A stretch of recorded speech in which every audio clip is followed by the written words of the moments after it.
On behalf of Tom Lang, Jeff Cameron, I'm Maslin Hudjavandi. Welcome on in. Hope you had a happy Thanksgiving with you and yours. Time to look ahead now to later this week, Friday night's contest against Florida. This is the Warchant Report. I am joined by Tom Lang and Jeff Cameron. Jeff Cameron, host of the Jeff Cameron Show, 1 to 3 o'clock, Mondays, Wednesdays, Thursdays, Fridays, on 93.3 FM, as well as Warchant TV. Tuesdays, he does Seminole Headlines. So he's always working, everybody. I promise you of it. Tom Lang, executive producer of the Jeff Cameron Show, also director of original content for Warchant.com. I'm so excited, guys, to talk about the Gators. We're going to win this game. It's going to be amazing. I can't wait. Join all of us. All three of us will be atop the Hotel Indigo on Friday. Enjoy your family time. Roll into Tallahassee when you can. No need to set up a tailgate. Come to Hotel Indigo, right in the heart of College Town. Doors open 4 o'clock for the pregame show. Show starts at 4:30 p.m. We'll take you all the way up until kickoff practically. And then myself, Dominic Robinson, Tom Lang, some combination of all three of us getting through the entire game with the watch along. Gentlemen, it is Florida week. How good does it feel to be in this position right now, closing out the regular season? Jeff. Really good. Really, really, really good. Like amazingly good. Think of how dour and sorry this position has been for us the last several years. All of us Noles, right? We've kind of been like, ho-hum, thank God this season's about to be over with. That's how it's been. And now we're like, oh, no, there's no more. We want more games. We'd like to play more rivals. Anybody else want a piece of this? Come on, come get you some. Let's play 5 more times. Yeah, I'd agree completely. This was the atmosphere you're going to have for the Friday night against the Gators is what we were hoping the Clemson game would be. And look, Clemson was raucous, and that game was fun. But if you had closed the deal the week before against the Wolfpack on the road, Tallahassee would have had that feel like it did in 2013 or maybe 2014 for Notre Dame. Certainly that atmosphere 2011 when Oklahoma came to town. This one's going to have a little special tingle in the air. You're going to feel that electricity at Hotel Indigo. You're going to see it over those lots if you come join us. The tailgate lots, as you're staring at Doak, you're going to say, okay, here it comes. And what's even better about it is that Florida is coming off of a loss to Vandy, so I think that might tick the Florida State proportion of the attendance up by an extra 5 or 10%. So there's going to be a lot of extra garnet and gold in the stands, even where those blue and orange shirts and pullovers usually reside. So it's going to be a special night. 7:30 ABC primetime Friday. Florida State taking on Florida. As Tom mentioned, the Gators coming off a loss against Vanderbilt. Right now, Jeff, this team is 16th in the nation in terms of the amount of offensive output in yards. They're 11th in yards allowed. Yep. I don't want to say that this doesn't feel real. I mean, we've seen it, but will this game kind of go towards cementing the fact that this team really has put together quite a strong season? And when you look at this challenge, I mean, is this the strongest team on the schedule that Florida State has played since Clemson? I mean, how would you fill in that gap? Yeah, I think it probably is. And even though they're not great, let's be honest, Georgia Tech's not a great football team. Syracuse, not a great football team right now. Miami is an embarrassment to college football right now, 98 yards last weekend. You look around at some of the teams Florida State has vanquished and did so rather easily. Those teams, either we caught at the right time while we were playing very good football and getting healthy, and they were not, or they're just not good. I think Florida has better athletes than anybody we faced since Clemson. They're not an elite team. Florida State's favored for a reason and a good reason, and they should win the game. But I do think they present the stiffest challenge since Clemson as they're currently constructed, because I think they'll come in and they'll play hard, and they are physical, and they do have a quarterback who, when playing really well, when he plays well, he's a high-end quarterback. He doesn't always consistently do that. I know that. But when he's playing well, you can see why NFL teams want this guy as a project right now, because all the throws are in there. He's very athletic. If he sees the rush, he'll make you miss, and he can really gash you. So I do think Florida State's defense by far is getting their stiffest test. And I think physically Florida will be engaged. They'll care. So Florida State's going to have to earn it on offense as well. Tom, do you think this is a game that really can kind of prove it if there's any lingering doubt in anyone's mind, at least right now, about this team this season, if they can go out and continue this sort of success they've had, that what they've put together really is something that's kind of tangible and long-lasting? Yeah, I think the penalty would outweigh the benefit. That's what losing to Vandy does for this game. I think, unfortunately, on the Florida side of things, like now there's almost a little bit more pressure to make sure that you get the job done. If Florida had run roughshod over the last month of the schedule, which it looked like they were going to do for a hot minute there, then I think that it would be almost equal, the balance of the reward versus the penalty. I think for this game, though, one way or the other, if you want to look at it as a day-to-day thing or you want to look at it as a 50,000-foot view thing, the reward is there for both. I mean, I can say that if Florida State is to finish the job here post-bye week and be 5-0, that there might be something going on a Saturday morning at 11:30 at the Corner Pocket Bar and Grill on Appalachian Parkway, and it might be really, really fun.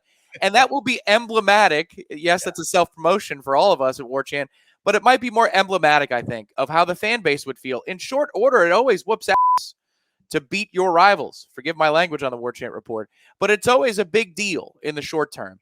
The long-term ramifications, though, are you're proving to high school kids and to the transfer portal that's going to be open first week of December that of the schools in the state of Florida, yes, there is new car smell and hope in Gainesville and maybe less so in Miami and Coral Gables, but in Tallahassee, they've got something rolling. Before the season started, if you were a receiver looking at options around the country of where could I go to increase my stock, Florida State would not even make the list. And now Florida State should make the list. And so forth down the line at different position groups. Offensive line, now it's a destination. Running back, quarterback development with Jordan Travis, and on the defense as well. So finish the job, get to 9-3, fortify your place in a good bowl, and then in the short term and for the big picture, you should be feeling pretty good as a Florida State fan. You know, Jeff, in the heyday of this rivalry, whoever won this was positioned to go win a national title. It's been a while since that has happened, but over the course of the last, 15 years, this is the last sort of roadblock for either team to make themselves get into a national title game. So what exactly is on the line, do you think, Friday? What will it say about the direction of either program come Friday night and afterwards?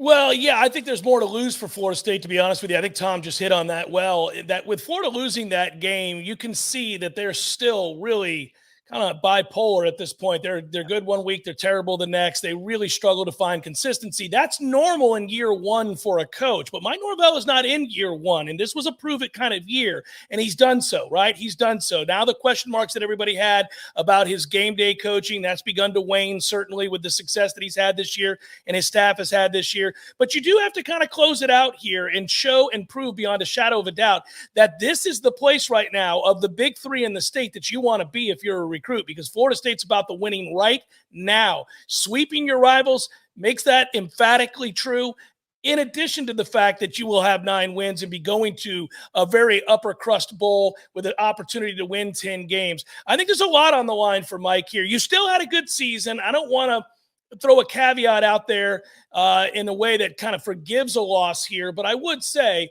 they've got 8 wins. We all came into this season saying, there's my dog, that if they won 8 games, that would be a good year. And they have. Now they've got a chance to, I think, go above and beyond that in a big way. By sweeping your rivals, man, you have endeared yourself for some time now, and recruits will see that and know, hey, Florida State's well ahead of Florida, well ahead of Miami, obviously. Is it a recruiting kind of prove-it ground, you think, Tom, mostly, or is there something else that's more on the line when it comes to these two teams when they're in these sort of different directions or different parts of their rebuild? Yeah, I think recruiting is the place I would go. And it's Florida State centric. Florida still has other things that they can point to, and they haven't been vetted all the way out as, fraudulent or legitimate. Billy Napier is still so early in his tenure that he can get away with even a 6-6 season and point to a couple of things, and maybe those kids would still pay attention to the message. For Florida State, it's just about proving it before it's too late. And this year, if you didn't, it might have gotten to too late territory. And that's unfair to Mike Norvell because year one really didn't even count in terms of fairness. But it still does. It's a double standard that he's had to endure. And so getting to a point where now they could have the 9 wins over both in-state rivals. And there's a path here for Florida State to win this one convincingly. If you're able to pull that off and beat both Miami and Florida going away, then you've checked just about every box you possibly could, short of an ACC Atlantic crown in the regular season. So that's where it is.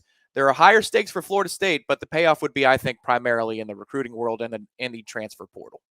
All right, try to dial in a little closer to Florida. Throughout these 2.5 seasons, I feel like, Jeff, a lot of people have talked about maybe the misfortune that Mike Norvell has had on the whole. Whether it's the first year, not even so much COVID, because everyone had to deal with that, even a lot of first-year coaches that had some success. But just in terms of guys not producing the way they were capable of, quarterback problems, getting the roster sort of right. But, man, this year, I don't want to say they've been lucky or it's all evened out, But when you look at it on the whole, he really did talk about in the preseason how he liked the way the schedule laid out. They had a nice mid-season bye that worked in there. The way it worked out with LSU on a Sunday, Louisville on a Friday gave you kind of another quasi one to catch your breath early on the season. And then the fact of the matter is that Billy Napier came from Lafayette, came from Louisiana last season. He brought, I think, 4 or 5 assistants with him, and the holdovers have now mainly kind of kept in place what he has run. And then after practice on Tuesday, Mike Norvell was kind of asked about this sort of reality, that there is that kind of overlap, and if that's something that he's aware of. And this is what Mike Norvell had to say. Oh, it's unique how things played out with the schedule. I mean, obviously there's some similarities, last week, and things that, just offensively and defensively that are going to carry over. And, I'm sure they've talked to the coaches at Louisiana, and the way of attack, anything that they gain from the game, that they're probably going to pass along. So, I mean, we're aware of that, and we had a plan and have a plan for it. So all good. The way he says, yeah, we're good, makes me feel like, man, this is all lining up quite well for Friday night for Florida State. Yeah, it's like he's telling you, wink, wink, nod, nod, we've got a little something for you. And it's beautiful to listen to him speak all throughout this season. He has these moments where he's very careful about what he's going to say, but he's also very deliberate.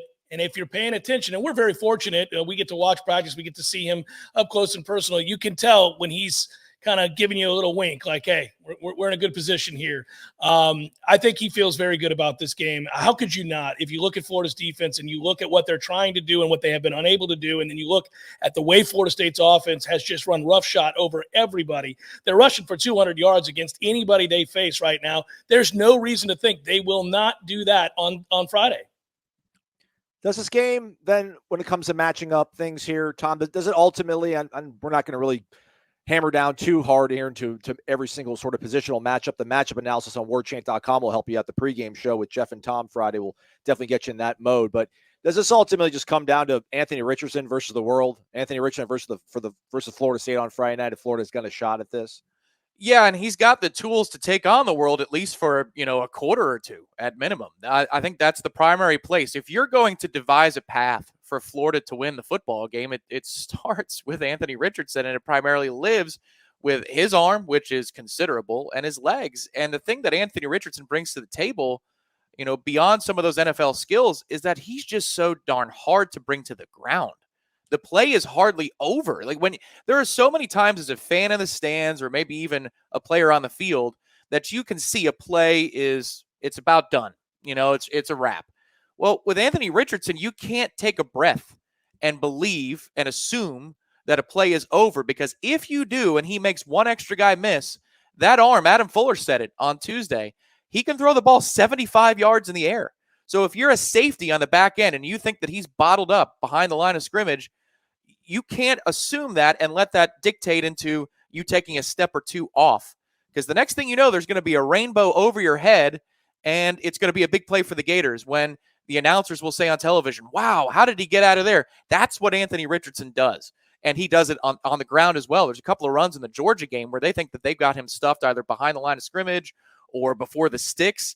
And somehow against those behemoths at Georgia, he fights them off and he falls ahead for 3 or 4 more yards. So to me, it's about finishing against Anthony Richardson. And then for the offense for Florida State, the other thing that Florida will need is self-inflicted wounds, situational issues, and or turnovers. So we're used to saying this type of thing before a game. It's just that's what we would have to analyze and say is Florida State's path to a victory over so many opponents.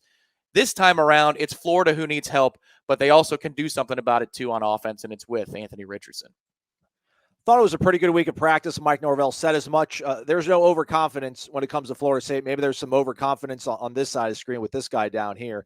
But, I did ask Jordan Travis after practice on Tuesday, just the fact of the matter here, guys, that, man, we have seen the way this offense has operated the last 4 weeks. Everything they want to be able to run, it seems to either be there, or if it's not on the first read, Jordan's making the second read right. And I basically asked Jordan after practice on Tuesday, with how effectively you guys are running this offense right now, does it feel like anybody has a shot at slowing you guys down over the course of 60 minutes? Horrible question, but just body language spoke volumes to me after practice. for anybody to figure out a way to slow you guys down for a full 60 minutes on the way you guys are playing right now? We're playing well. We're playing well. I feel like we're just going to go out and play our game. We're focused on us. We're going to give everything we have for 60 minutes. Just do what we got to do, sir. All right, so there's nobody walking behind me, like trying to make him laugh, Jeff. I mean, that looks like a quarterback that has looked at film. Tom, I think, has looked at film and knows that they got things where they want it right now. I mean, just to kind of really underscore how prepared they are. How could you not? Everything's clicking. Everything's firing. We've spent the majority of this particular report talking about how well they're playing. Well, you can't ignore the obvious. The numbers speak for themselves. They are putting up really historic numbers. It's crazy to look at some of the things Florida State's doing now and where those stats have fallen nationally. Do I think Florida State is a national champion caliber team, like alongside, say, Ohio State? No. But do I think Florida State's a very good top 15 team? I do. I think they are. Is Florida? No. Has Florida shown any sign of that kind of consistency and toughness and overall play over the course of 4 quarters against a good team? No. No, they haven't. And so other than the Utah game, a game they should have lost if not for an interception, that's the first game of the year. So I actually think that what they're looking at and what they see Florida's defense giving up each week, they've got to be, licking their chops, knowing that they have opportunities here for players that are healthy and feeling very confident. Any worries, last thing here, Tom, any worries about maybe some sort of jinx? I mean, Florida State's run for over 200 yards against 6 straight opponents. I'm sure by opponent number 3 or 4, everyone realized that was the bread and butter of this team. I mean, Florida's rushing defense, not all that great, 92nd in the country, allowing 171 yards on the ground. Any fears that maybe the Florida State rushing attack will get figured out, and that's kind of really the only hope that Florida has, at least defensively, of slowing things down? Yeah, I mean, what I would say is maybe there's an overcommittal to stop the run for Florida, and that gets some early results, and then you just miss a couple of throws. I mean, and then you're off the field. I'm looking for ways for Florida State to be off the field. If you look at the amount of 3 and outs they've had in their last, we talked to Corey about this. I think it's 1 3 and out in their last 30-something drives. I mean, with Florida State just doesn't come off the field quickly. So how would it happen? Bungled snap or a sold-out blitz against the run puts you in 2nd and 13, and then you have a drop on 3rd down, something along those lines. I mean, these things can happen if you're not detail sound. And so the insurance policy against that I'm going to believe in, because he said so before the Miami game, is Coach Norvell remarking, he did it again on Monday, saying that last year in some specific games, wink, wink, nod, nod, down at Gainesville, they got out of their own head, or they got into their own head, and they didn't focus on themselves in the process. Alex Atkins said it on Monday as well, when he said, we were focused on trying to beat the Gators rather than play our best. So they know that the issues before the game affected what happened last year in the game against the Gators. What's different this year is Florida State is much more armed to control both lines of scrimmage. They were not in that position last year, and they are this season. Yeah, and if they overcommit real quick, Tom, I think you're right. I think what they'll try to do is overcommit to stop the run with run blitzes. They'll stack. They'll do all of those things. They should do that, because a team can't line up and run down your throat if you expect to win a game. You have to stop that bleeding right at the beginning of the game. But what does Florida State do when that happens? They run Jordan Travis. They change the math. They run Jordan Travis. They'll run Jordan Travis here. They ran him against Clemson. They ran him against Miami. They'll run him against these teams where they feel threatened, where they feel like maybe they have to show, hey, you're going to have to play us honest, because we got this guy too. We don't always want to run him, and we don't always have to run him, but if that's the way you want to play it, we're going to run him. Before we get to predictions, a reminder, come top the Hotel Indigo Friday before the game gets started with Warchant Game Day presented by Zaxby's of Tallahassee. Zaxby's of Tallahassee, spearheaded by a 17-year Golden Chief. Doors open atop the Hotel Indigo, 7th floor at 4 p.m. The live show, pregame show with Jeff and Tom starts at 4:30. And then we got a watch along at 7:30, starting with Dominic Robinson and myself. Tom Lang and he will take over second half all the way through the rest of the night as Gene Williams and Tom Lang host the Warchant post-game show where you can call in and post your comments over on YouTube. All right, so you know what to do before the game. Talking about what we think is going to be the keys to the game. Let's go ahead and figure out what everybody else that hasn't been on this panel thinks is going to happen. Game predictions from the rest of the Warchant.com staff. It's the last one of these of the year. Well, I guess we got a bowl game too. It's the last regular season one of these. And what a great framing for this video. You get the light switches. Man, it's good stuff. Speaking of light switches, After that loss to Clemson, it's sort of like Florida State flipped the switch, isn't it? And here we are, 4 games later, 4 monumental blowout wins later. They got one chance to finish off the season on a positive note, and I think they're going to do it. I do not think it's going to be a blowout. I think Florida will play hard. I think they do have a good quarterback, certainly the best quarterback Florida State's seen in a month, and they have a capable offense. Not a good defense at all, but it's a rivalry game. Weird things happen. I do think Florida State's offense will continue to make plays and continue to shine. They're going to avoid the major mistakes, and I'm looking at 34-22. So the Noles cover. So there you go, and 9-3, and maybe backdoor to themselves into an Orange Bowl. Who knows? But 9-3, 34-22 over the Gators. I know it's a rivalry game, and we always throw out the records, and we forget what everybody's done the other 10 or 11 weeks of the season because we know rivalry games are different, and I understand that intellectually. At the same time, Florida State's just a much better team than Florida. They're better at running the football. They have a better defense. They're better on the line of scrimmage. I think they've got a better quarterback. I just think they're a better football team. Plus, they're playing at home. Florida's got to go on the road. They just went on the road and lost to Vanderbilt. Their season's not been when they expected to be. They started off the year with a big win over Utah, and it's just kind of been trending in the wrong direction ever since. I think Florida State's ascending. They're playing their best football for the last month. I just think everything points to Florida State winning, and I think they're going to win comfortably. I'm going to pick Florida State 35-14 or 17, and I think the Noles roll. I think they cover. Man, you got to like it the way FSU's played the last month. I really like their chances in this. If they win the turnover battle. Don't win the turnover battle. Just hold your own on turnovers and then don't screw up on special teams. They've been very good in those departments. So assuming they do that, Florida State should roll to a relatively comfortable victory. Although you got to worry a little bit. Anthony Richardson's a hot and cold quarterback. He's not been hot for 4 quarters. If he is, FSU's got a real fight on their hands, but I doubt he's able to maintain that level for an entire game. He just hasn't done it in his career. So give me the Noles, 34. The Gators have to slink home with a loss to FSU, and they get 23 points. 34-23 Noles in this one, moving to 9 wins on the season. Thank you, gentlemen. All right, time to do it now here with us 3 on the Warchant Report. We've been running this for the last few weeks, and they've been looking pretty strong. So we just figure we keep the team together on here. We'll start with you in the middle, Tom. 7:30, Florida State, climbing up the polls week after week, taking on Florida, coming off that pretty gross loss to Vanderbilt in Nashville, first time since 1988 they fall. How do you see Friday night playing out for Florida State? This has a chance to get ugly if Florida State can hit on some big things early. I don't know that Florida has been chin-checked, especially with where their morale is right now, in such a way that Florida State could deliver that kind of chin check to the Gators. But I do think instead what's going to play out is offensive success for both squads for a sustained period of time. What Anthony Richardson is doing right now, different facets of his game have come to life. He's running more freely, and that's important because that hasn't always been the case this season.